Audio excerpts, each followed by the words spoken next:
Hello दोस्तों, आज हमारे पास जो फ़ोन है ये सैमसंग का A03 फ़ोन है। उसमें स्पाइडरम का इस्तेमाल किया गया है, ना इसमें मीडियाटेक है ना कॉलकम है, बल्कि इसमें स्पाइडरम है। ठीक है, तो ये डेड कंडीशन में फ़ोन है। और मज़े की बात ये बताऊं कि कई टेक्नीशियन भाई के यहाँ से रिटर्न हुआ है, और जैसे कि इसमें काम किया हुआ है, मैंने इसमें कुछ भी नहीं काम किया है, कुछ भी नहीं किया है। सिर्फ इसका जो है पैनल निकाल के रखा हुआ है टाइम बचाने के चक्कर में। पेंच कुछ नहीं थे लगे हुए। हम इसमें काम करेंगे और मैं आपको दिखाऊंगा, और बार बार मैं बताता हूं कि हमारे पास जब भी कोई डेड फ़ोन आता है तो हमें पहला स्टेप क्या करना होता है, शुरुआत कहां से करनी होती है। देखिए, शुरुआत जब आपकी अच्छी होगी तो एंड भी आपका अच्छा ही होगा। ठीक है, तो शुरुआत में आप क्या गलतियां बिल्कुल भी मत कीजिए। ठीक है, तो सबसे पहला काम हमारा ये है, हमारे पास फ़ोन आया है, ये बिल्कुल ही डेड कंडीशन में है। मैं आपको एक बार फिर दिखा देता हूँ। देखिए, ये बटन प्रेस कर रहा हूँ, कुछ भी नहीं हो रहा। अभी इसको मैं लगा के आपको दिखाऊँगा डीसी सप्लाई मशीन से। डीसी से मैं आपको लगा के एक मरतबा दिखा देता हूँ, फिर उसके बाद इसकी क्या है शॉर्टिंग चेक करूँगा। तो डीसी से मैं इसको लगा रहा हूँ। तो डीसी से हमने इसको क्या है लगा दिया है। ठीक है, अब डीसी की तरह मैं आपको दिखा देता हूँ, ज़रा थोड़ा देख लीजिए। तो देखिए, ये डीसी की तरह मैंने लगाया है, ये देखिए। ठीक है, और ये लगा हुआ है, यहाँ देखिए ये लगा हुआ है, और कोई भी ऑटो एम्पियर क्या है ये कंज्यूम नहीं कर रहा है। ठीक है, कोई भी ऑटो एम्पियर कंज्यूम नहीं कर रहा है। मैं पावर की बटन दबा रहा हूँ, अब मैं पावर की प्रेस कर रहा हूँ इसमें। देखिए, पावर की प्रेस करता हूँ तो देखिए क्या होता है। ये पावर की प्रेस कर रहा हूँ, जब भी कुछ भी नहीं हो रहा है, कुछ भी नहीं हो रहा, कुछ भी। ठीक है, चलिए, ये तो यूएसबी की बात हो गई। अब आपको सॉरी डीसी की बात होगी। अब मैं यूएसबी से इसको लगा रहा हूँ। देखिए, यूएसबी पे दिखाओ बेटा, यूएसबी चार्जर पे दिखाओ। देखिए, यूएसबी चार्जर की रीडिंग मैं आपको दिखा देता हूँ, ये हटा देता हूँ। देखिए, अब मैं यूएसबी से इसको लगा रहा हूँ तो इसकी कंडीशन देखिए क्या है। तो यूएसबी चार्जर हमने इसमें लगाया, डायरेक्ट किया है। देखिए, एक मिनट, ये हमने यूएसबी चार्जर इसमें लगा दिया। अभी देखिए 5 वोल्ट 2 मिली एम्पियर ये ले रहा है, 2 मिली एम्पियर ये ले रहा है। ठीक है, फ़ोन में कोई शॉर्टिंग नहीं है, और 1 मिली एम्पियर या 2 मिली एम्पियर ये ले रहा है। ठीक है, चलिए आइए, अब आ जाइए इधर। तो आपने देखा कि इसमें कोई भी क्या है शॉर्टिंग नहीं है, ऑटो एम्पियर नहीं ले रहा है ये, और पावर की प्रेस करने पर भी बिल्कुल 0 का 0 ले रहा है। कोई भी एम्पियर क्या है इसमें कंज्यूम नहीं कर रहा है। और यूएसबी से जब हम लगा रहे हैं तो ये जो है वो 0.1 मिली एम्पियर या 2 मिली एम्पियर ले रहा है। ठीक है, एक मरतबा हम क्या है इसकी शॉर्टिंग मल्टीमीटर से भी चेक करा देते हैं ज़रा। तो देखिए, मल्टीमीटर से भी हम इसकी शॉर्टिंग चेक कर लेते हैं। तो बजन रेंज पे लगा दिया है हमने। तो देखिए, ये ग्राउंड है, ये ग्राउंड है। ठीक है, अब डायोड मोड पे लगा देते हैं ज़रा। तो देखिए, यहाँ पे हमें क्या 250 प्लस रीडिंग मिलनी चाहिए, और देखिए वो मिल रही है। ठीक है, अब हम रिवर्स लगाएंगे। रिवर्स में हमें या तो ऑयल मिलना चाहिए, 1000 प्लस रीडिंग मिलनी चाहिए। ठीक है, तो देखिए रिवर्स लगाने पे क्या है, हमें 1000 प्लस रीडिंग मिल रही है, यानी 2100 को समथिंग मिल रही है। यानी कि फ़ोन में कोई भी क्या बी बैट में शॉर्टिंग नहीं है किसी भी तरीके से, ना सेकेंडरी लाइन शॉर्ट है, ना प्राइमरी लाइन शॉर्ट है। ठीक है, कोई सी लाइन भी इसकी शॉर्ट नहीं है, और फ़ोन क्या फुल डेड कंडीशन में पड़ा हुआ है। तो जब शॉर्टिंग नहीं है तो अब हम क्या चेक करेंगे। देखिए, हमारा पहला स्टेप हो गया शॉर्टिंग चेक करना।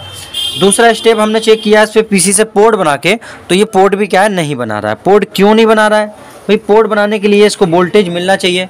ठीक है, तो ये पोर्ट क्या है बिल्कुल भी नहीं बना रहा है। अब हमारा जो तीसरा स्टेप है वो ये है बीपीएच चेक करेंगे हम। ठीक, क्या चेक करेंगे? बीपीएच वोल्टेज को चेक करेंगे कि बीपीएच बन रहा है या नहीं बन रहा है। ठीक है, तो बीपीएच हम चेक कर लेते हैं ज़रा। तो देखिए, बीपीएच चेक कर लेते हैं।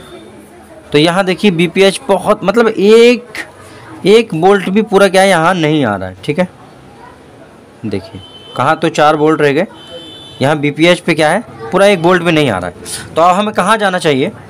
जब बीपीएच यहाँ बन ही नहीं रही है, आ ही नहीं रही है, तो फिर हमें जाना चाहिए कहाँ? उस आईसी पे जो क्या है बीपीएच बनाती है। ठीक है, तो हम क्या इसमें चार्जर लगा देंगे। ठीक है। चार्जर लगाएंगे और मीटर को 20 वोल्ट डीसी पे रखेंगे, ठीक है। और फिर हम क्या है इसके वोल्टेज को चेक करते हैं।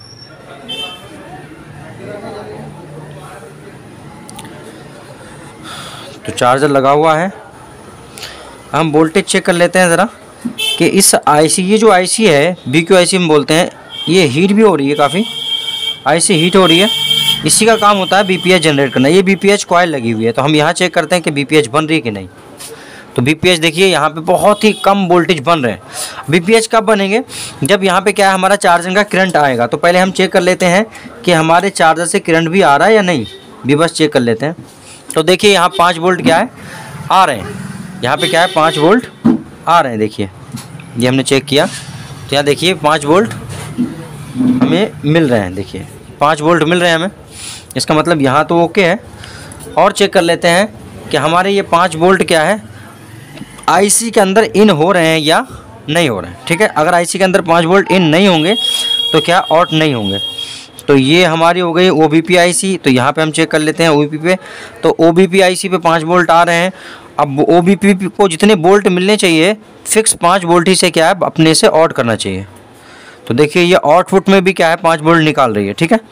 अब हम चेक करते हैं कि इसमें इन हो रहे हैं कि नहीं हो रहे हैं 5 वोल्ट आईसी में। ये तो BPH का हो गया, और इन हो रहे हैं कि नहीं। देखिए यहाँ भी 5 वोल्ट आ रहे हैं। अब आईसी की ये वाली लैग जो है इस पर हम चेक करेंगे 5 वोल्ट इन हो रहे हैं कि नहीं। तो देखिए यहाँ पे आईसी के अंदर 5 वोल्ट क्या है इन हो रहे हैं। यहाँ चेक कर लेते हैं, इस वाली लैग से भी होते हैं। तो यहाँ पे भी क्या है 5 वोल्ट आईसी के अंदर इन हो रहे हैं। अच्छा इन तो हो रहे हैं 5 वोल्ट। अब आउटपुट में ये इसके BBAT की लाइन हो गई, तो इसको हम चेक कर लेते हैं यहाँ से कितने निकल रहे हैं। तो देखिए आउटपुट में ये क्या वोल्टेज नहीं निकाल रही है, ठीक है। और BPH बना रही है कि नहीं, तो ये BPH भी क्या है, एक मिनट, BPH भी क्या है नहीं बना रही है, ठीक है।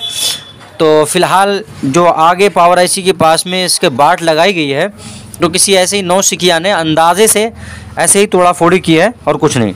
तो यहाँ पे फॉल्ट है, लेकिन हम ये नहीं कह सकते कि यहाँ फॉल्ट है तो ये IC चेंज करने के बाद फ़ोन ऑन हो ही जाएगा। क्यों? क्योंकि हो सकता है आगे जो काम किया गया है उसमें क्या पता उसने क्या से क्या किया हो, लेकिन चांस है कि ये आईसी चेंज करने के बाद अगर आउटपुट इसका BPH निकलता है, बनता है, तो ये फ़ोन क्या है ऑन हो जाएगा, ठीक है। तो हम क्या करते हैं फटाफट इस आईसी को चेंज कर लेते हैं, ठीक है। तो नई आईसी हमारे पास तो है नहीं, हमारे पास सेम बोर्ड पड़ा हुआ है एक, तो सेम बोर्ड से आईसी निकाल के हम क्या है लगाते हैं और फिर हम देखते हैं कि हमारा फ़ोन ऑन होता है या नहीं होता है।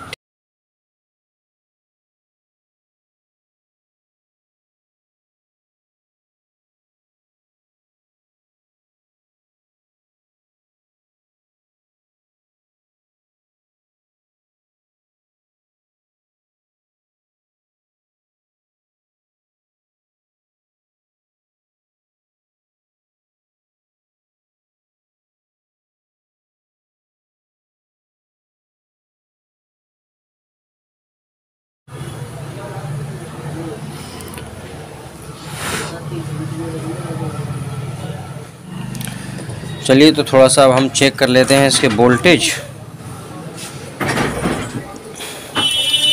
कि BPH बन रही है कि नहीं बन रही है, क्या कंडीशन है क्या है। तो वोल्टेज क्या चेक करेंगे, पहले हम डायरेक्टली क्या है इसको ऑन ही करके देख लेते हैं। अगर ऑन होता है तो ठीक है, वरना फिर वोल्टेज चेक करते हैं। अगर वोल्टेज इसके ओके हो गए होंगे, BPH बनने लगी होगी, तो खुद ही ये क्या है ऑन हो जाएगा, ठीक है। चलिए देख लेते हैं।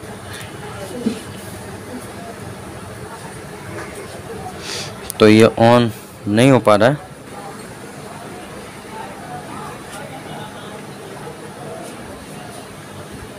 देखिए ये ऑन हो गया, ठीक है। ये फ़ोन हमारा ऑन हो गया, इसका मतलब BPH बन रही है। तो मतलब ये है मेरा कहने का कि हमें बहुत ज़्यादा संभाल के काम करने की ज़रूरत होती है। शुरू की गलतियों से बचना चाहिए, ठीक है। जहाँ पे प्रॉब्लम हो फ़ोन में वहीं पे काम करना चाहिए, और पहले गौर व फिक्र करके जहन को दिमाग को लगा के ये देखना चाहिए कि फ़ॉल्ट है तो है कहाँ, ठीक है। तो दोस्तों अपना ख्याल रखिएगा और बने रहिए हमारे साथ हमारे हर वीडियो में, और चैनल को सब्सक्राइब कर लीजिए और नोटिफिकेशन को ऑन कर लीजिए। मोबाइल भी है पूरा। तो ये जो है देख रहे हैं आप, पैटर्न लॉक लगा हुआ है और बाकी क्या है ओके है, ठीक है।